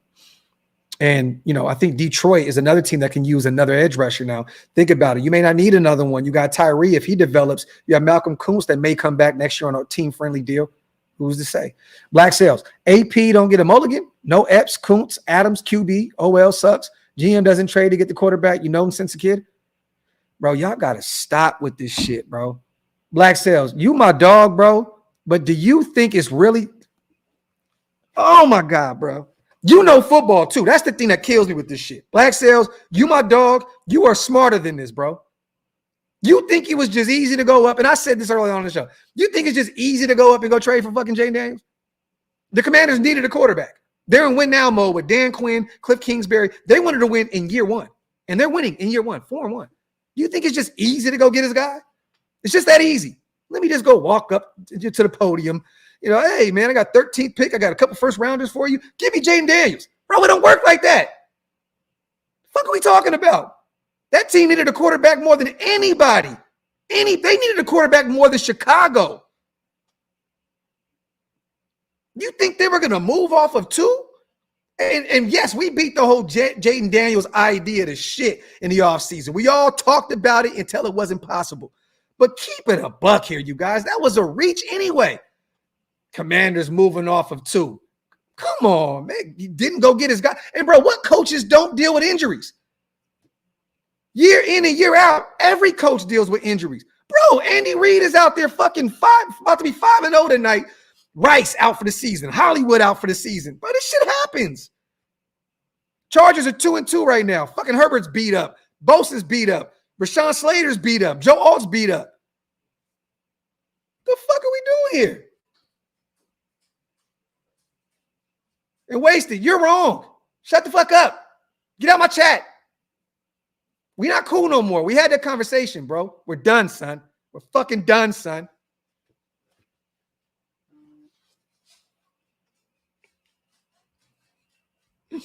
Salute to Rico.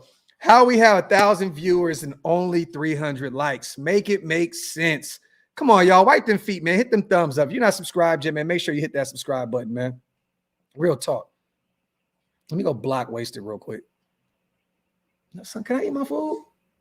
Back up, bro. I haven't ate today. Love you, though. Hey, we'll throw the ball around when I'm done.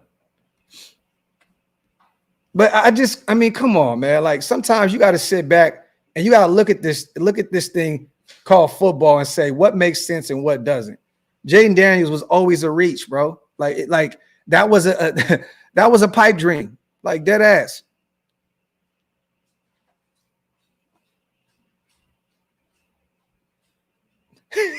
Wasted stupid. You know what, man? What's up, bro? Graphk and Wasted, not wasting the Graphk. Graphk and Wasted show tomorrow, man. Tomorrow, bro.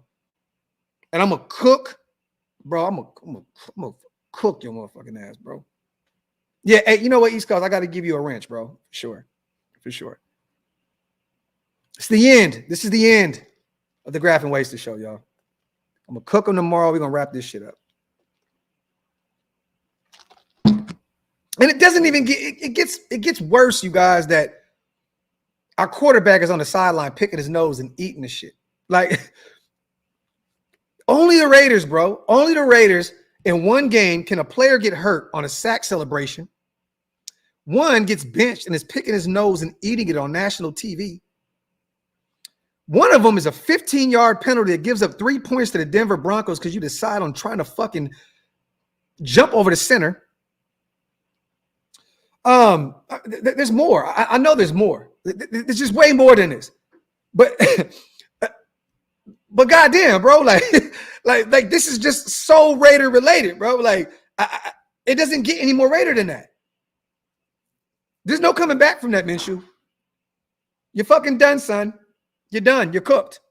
I don't know. Black Cell. I'm just saying, bro. We know what Ben and Slowick are as OCs, not as head coaches. We're 5 games in and 2-3, and y'all calling. Let me tell you this. We know them as OCs, at least. Black Sales. I know AP is a linebacker, a former linebacker. I know him as a linebackers coach for essentially what? How many games?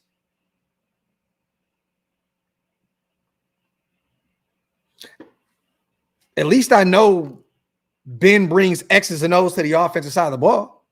Slowick as well. At least we know what they can essentially do on the offensive side of the ball. He said that was comfort food for Minshew. But yes, Daniel, in Black Sales, you know you my guy, bro. I'm just saying, man. You know, bro, after these losses, man, we be passionate as shit, dog. Bro, he was hungry and out of oranges, man. I told y'all during the live stream, I said, AP, go get that man the greatest strain in Denver, Colorado history. Let that man have 3 tokes of that shit, and he's going to go out there and throw a 97-yard touchdown to Trey Tucker. AP didn't want to listen, bro. He did not want to listen. I'm telling you now, you could have gave him some of that purple, whatever the shit is in today's world, 3 puffs of that shit, and Minshew would have went out there and threw a fucking haymaker to Trey Tucker for 100 yards. Oh, pick 6? Oh, watch this. 100-yard bomb. Bing! Trey Tucker. All he needed was 3 at tops. 4 hits of the greatest Denver, Colorado ganja, and our man would have been good to go. But no, you decide to starve him. He throws a pick 6. He throws another pick, and then he picks his fucking nose as we head out with an L. So pick 6, pick, a picking of the nose, the trifecta, y'all. The fucking trifecta. Minshew found a way. The trifecta. Never seen it. I've heard of it before. I thought it was like this, you know, this hidden, like it's like the Illuminati, right? The trifecta is the pick 6, the pick, and the picking of the nose. Found a way. Found a way, y'all. I thought this shit didn't exist But here we are, the trifecta. The hat trick, Trace. There you go. The hat trick. It's nasty work out here in these streets. Disgusting. Yeah, look, I had a lot more to talk about today, you guys, but I'm kind of just off the grid right now. We're about almost 2 hours in. It was mythical, wasted. This is facts. Very mythical. Not like it's shit because I disagree. Hey, McRae, I love you, man. Great, bro. Hit the thumbs down. It definitely still helps us in the algorithm. So just hit the thumbs down, bro. It still helps. Yeah, Jeff. Nasty, disgusting work. Nasty work. Salute to Can't Get Right, man. I would never block you. You know, we leave that up to Wasted. Guys like Wasted. I would never block you, Can't Get Right. You know, can't get more wrong than Wasted Talent. Can't get right. Disgusting work out here in these streets. Can't get right. You can scream white devil all you want over here. I won't take it personal, man. Wasted, you ain't shit.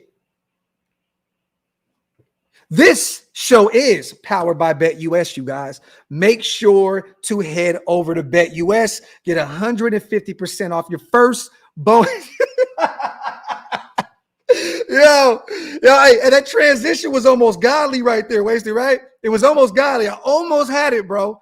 Only you can pull that shit off. I couldn't hold it in without laughing, bro. All right, let me try this again. Hold on.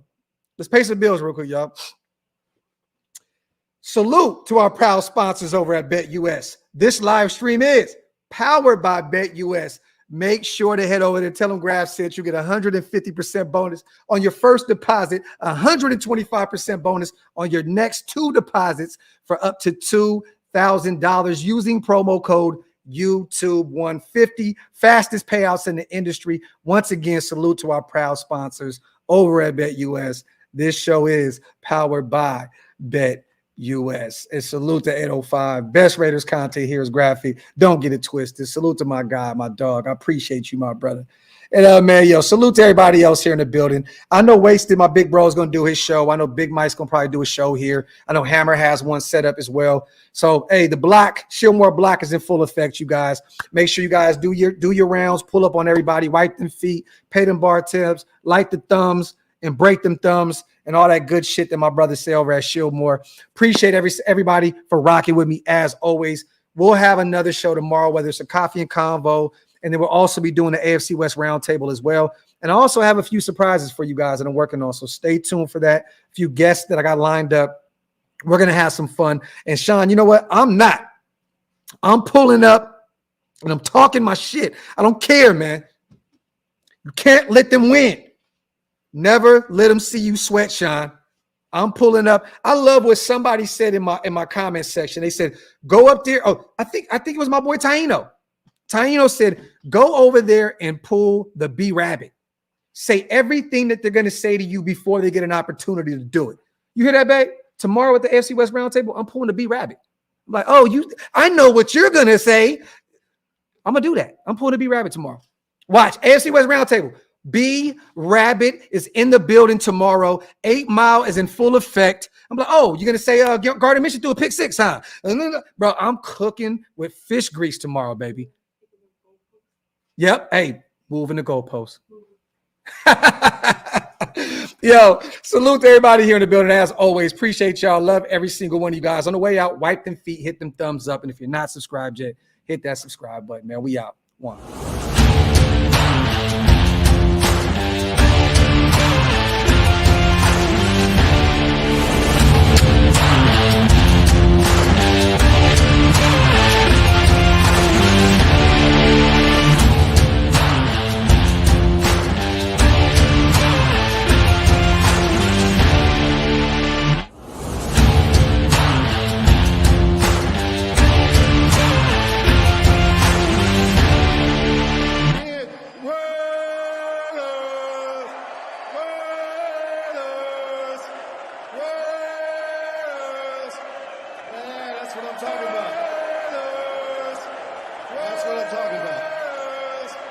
Jerome is coming up and he's going to blow the house out, but I have to get that in.